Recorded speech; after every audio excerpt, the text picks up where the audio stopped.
आज की ताज़ा खबरों की अपडेट में बात करेंगे देश भर की तमाम बड़ी और काम की खबरों के साथ ही सरकार की ओर से आज लिए गए कुछ महत्वपूर्ण फैसलों जारी किए गए कुछ नए नियमों की।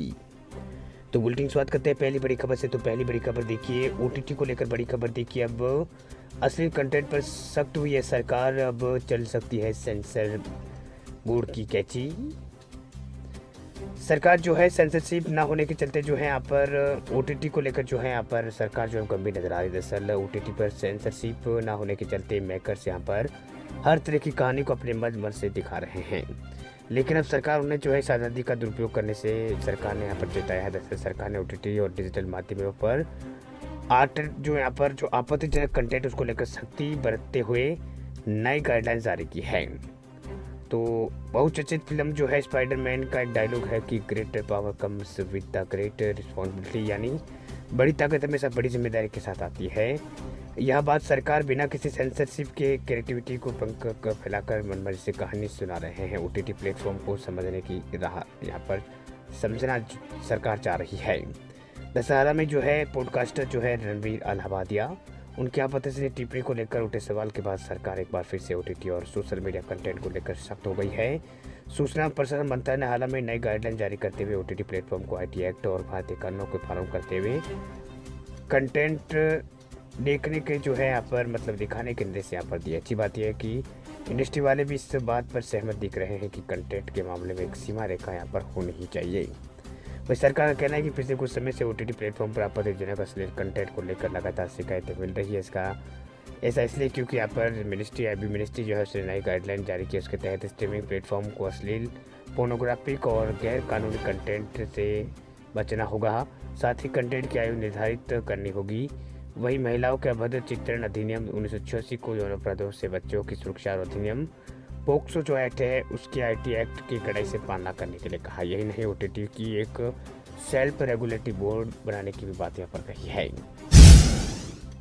अगली बड़ी खबर की बात करें तो अगली बड़ी खबर देखिए, भारत सरकार ने बदला है पासपोर्ट का नियम। अब इस दस्तावेज के बिना नहीं बनेगा पासपोर्ट। अगर आप पासपोर्ट बनाने की बात कर रहे हैं या पासपोर्ट अगर विदेश में जाने के लिए आप बनवा रहे हैं तो आपके लिए बड़ी खबर। दरअसल पासपोर्ट के होने से किसी भी शख्स को आसानी से जो है यहाँ पर पहचान हो जाती है, साथ ही नागरिकता भी साबित इससे हो जाती है। दरअसल पासपोर्ट किसी भी अन्य देश की यात्रा के लिए सबसे मुख्य दस्तावेज काम में आता है। वह इसकी मदद से कोई भी शख्स जो है दूसरे देश में घूमने या पढ़ने या नौकरी के लिए जा सकता है। इस बीच भारत सरकार ने पासपोर्ट को लेकर जो है नियम में कुछ बदलाव कर दिया, इसके बारे में आपको जानना जरूरी है। दरअसल केंद्र सरकार ने जो है पासपोर्ट बनवाने के नियमों को बदल दिया है। नए नियमों के तहत अब पासपोर्ट बनवाने के लिए बर्थ सर्टिफिकेट प्रस्तुत करना बहुत ही ज़रूरी होगा। केवल जन्म प्रमाण पत्र ही जन्म तिथि के लिए वैध एक दस्तावेज होगा। हालांकि ध्यान देने वाली बात यह है कि ये नियम सभी लोगों पर लागू नहीं होगा, क्योंकि नए नियम केवल उन्हीं लोगों पर लागू होंगे जो 1 अक्टूबर 2023 या फिर उसके बाद पैदा हुए हैं। इससे पहले जो है बर्थ सर्टिफिकेट की जगह मार्कशीट या स्कूल छोड़ने का प्रमाण पत्र, ड्राइविंग लाइसेंस का प्रयोग जो है वो किया जाता था। अब ध्यान देने वाली बात यह है कि पासपोर्ट बनवाने के लिए जो है बर्थ सर्टिफिकेट उन लोगों के लिए आवश्यक नहीं है जिनका जन्म तिथि से पहले हुई है, यानी जिनकी जन्म स्थिति से पहले यहाँ पर हुई है। वे पहले की जैसे ड्राइविंग लाइसेंस, स्कूल छोड़ने का प्रमाण पत्र जैसे अन्य डॉक्यूमेंट देकर जो है पासपोर्ट जो है बनवा सकेंगे। बता दें कि पासपोर्ट के आखिरी पन्ने पर आवासीय पते छापे नहीं जा सकेंगे। अब प्रयोजन अधिकारी अब जो है बार कोड स्कैन करके अधिकारी की जानकारी प्राप्त कर सकेंगे। फिलहाल बढ़ते आगे अगली बड़ी खबर की ओर। अगली बड़ी खबर जीएसटी को लेकर बड़ी खबर देखिए, बदल गया है जीएसटी के नियम, आसान होगा रजिस्ट्रेशन, करदाताओं को मिलेगी नई सुविधा। जीएसटी के नियम जो है वो बदल गए हैं। दरअसल नए नियम जो है यहाँ पर जारी हो गए हैं। अब आसानी से जो है करदाताओं का जो सुविधाएं जो है वो मिलेगी। दरअसल करदाताओं को लेकर जो है एक बड़ा अपडेट सामने आया। दरअसल वस्तु एवं सेवा कर नेटवर्क ने जो है जीएसटी से रजिस्ट्रेशन नियमों को जो है बदला कर दिया है। नई सुविधा शुरू हो गई है, जिसका लाभ उठाकर कंपनी ने प्रमोटर और निदेशकों को अपने गृह में जो है यहाँ पर गृह राज्य में जो है जीएसटी पंजीकरण प्रक्रिया को पूरा करने में सक्षम होंगे। बता दें वो इससे पहले भी 2 तरीके से जो है करदाता जो है गुड्स एंड सर्विस से पंजीकरण प्राप्त कर सकते थे। उन्हें ओटीपी सत्यापन का इस्तेमाल करना पड़ता था, तो खुद कंपनी के पंजीकृत अधिकारी क्षेत्र में जीएसटी सुविधा केंद्र पर जाकर जो है बायोमेट्रिक प्रमाणीकरण करने का सफल जो है वो इस्तेमाल करना पड़ता था। लेकिन अब बायोमेट्रिक प्रमाणीकरण के लिए दूसरे राज्य जाने की जरूरत नहीं पड़ेगी। इस राज्य में कंपनी है जो कारोबारी वही जीएसटी रजिस्ट्रेशन जो है करवा पाएंगी। इस संबंध में जो है जीएसटीएन ने सोमवार को एडवाइजरी भी जारी कर दी है। नए नियम के लिए जो है कुछ शर्तें भी रद्द की गई है। ये सुविधा चुनिंदा व्यावसायिक संस्थानों पर लागू होगी, जैसे कि सामाजिक, सार्वजनिक लिमिटेड कंपनियां, निजी लिमिटेड कंपनियां, सीमित और विदेशी कंपनियां ही इस सुविधा का लाभ उठा सकते हैं। प्रमोटर निदेशक अपने गृह राज्य में ही जो है किसी भी जीएसके का चुनाव जो है वो कर सकेंगे। फिलहाल बढ़ते आगे अगली बड़ी खबर की ओर।